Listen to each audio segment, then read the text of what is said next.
All right.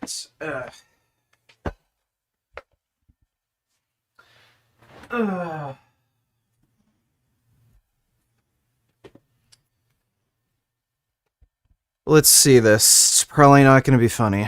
Oh, and so it's like you're walking through a forest and you see a snake in a tree and you freeze. Why? Well, it's like because that's Horus. It's the eye on top of the pyramid that watches. And you think to yourself, well, where have I seen a snake before? And it's like in the garden with Adam and Eve. Hence, you think to yourself, oh, well, that's funny. What a coincidence. And it's like, no, that's wrong. It's technically wrong. It's the same damn snake. So the fundamental problem with the world is there's a lot of it.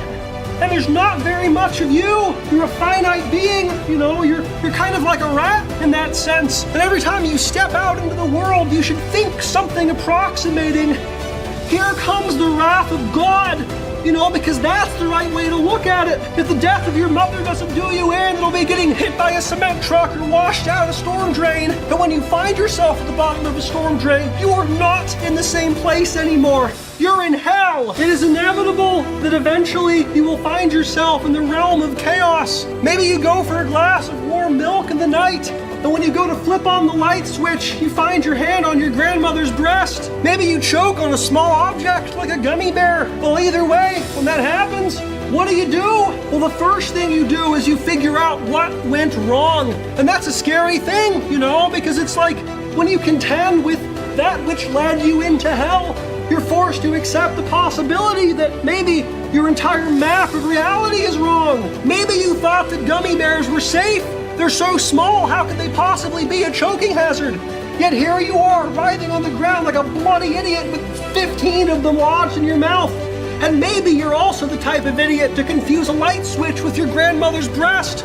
That has happened to me so many times. Well, anyway, so you're in chaos.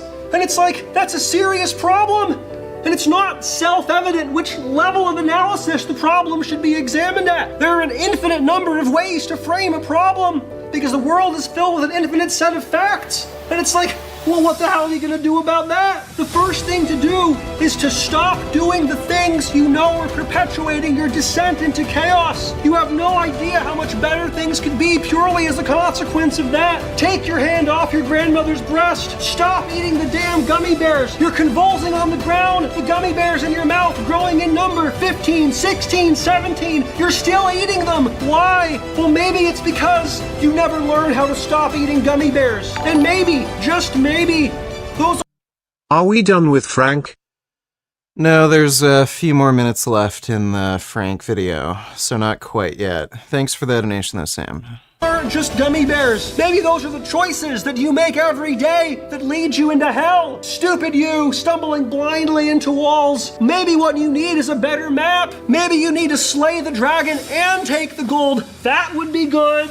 Everything in nature has a hierarchy model on America in the 1950s. Even the dinosaurs. Christ, you'd see a weaker dinosaur being used as a stapler or a lamp by a caveman in a tie. A man was judged by how fast he ran inside his stone car. And that's why you have to clue in a little bit, you know? Holy you have fuck. to know people's genitals. Because normally... I just burnt the shit out of my throat. Oh my god. I have never swallowed tea that fucking hot before. Oh my god. Oh, that was bad.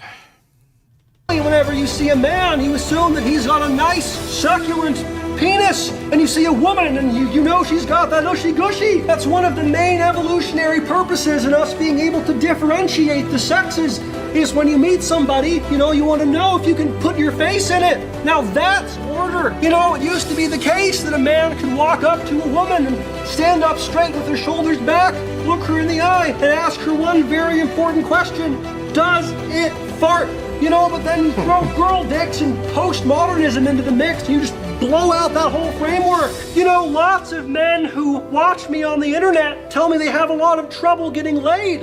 And I find that very curious because I want to help young men get laid and climb to the top of the dominance hierarchy, you know? And so it's the funniest thing because the more these men reference me to the women they're talking to, the less they get laid. Some of my detractors say that my fans have autism. Well, I actually did a study at the University of Toronto, and what we discovered is that autism may actually be linked to an overexposure to testosterone in the womb. So it appears that my fans may actually be hypermasculine. And we did another study, that shows that if your dick is under 4 inches, it's actually big, and if it's longer than that, then it's small. And so, if you're a fan of mine and you have autism and a 4-inch dick, you're actually the most fuckable person in the room. And if women don't have sex with you, they should be in jail. Hello, this is Jordan Peterson signing off.